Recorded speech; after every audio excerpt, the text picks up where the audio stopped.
So this body of work, timeline, when I first moved out to Joshua Tree, one of the first things I always do when I'm creating any work is to set myself in that environment so I can become familiar with it. I started the process of what was I going to do. And then I realized I really needed to reset and really absorb this environment that I was in. People that were driving through Joshua Tree, I'd be driving next to them in a car, and the kids would be buried in the back seat, just glued to their devices. They weren't even looking out the window. They weren't even seeing this stuff. So this was an homage to making these images big so that people could take a deeper look at that. I took it upon myself to not have any humans in it.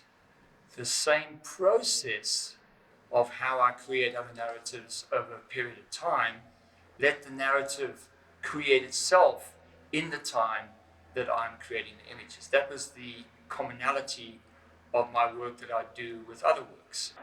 So this was just really a one-on-one dealing with myself, was replenishing myself with just myself, because the pandemic had hit and all humans were hibernated, they were inside.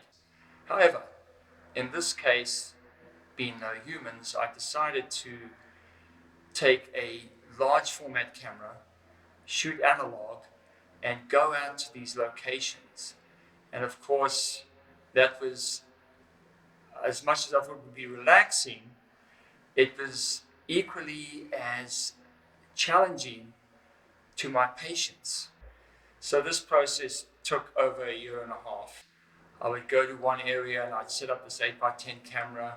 The wind would blow, I'd get frustrated, or a cloud would come in, and I'd set the camera, shoot the image, and then as I was packing up this huge piece of equipment, a better cloud would come in, and I'd be like, oh, I've got to get back, and I'd have to rebuild everything quickly and start shooting again. Then I would move to another area and decide, once I looked at my compass, that the light would only come around and shine on that rock face a month later. So I'd have to wait for that.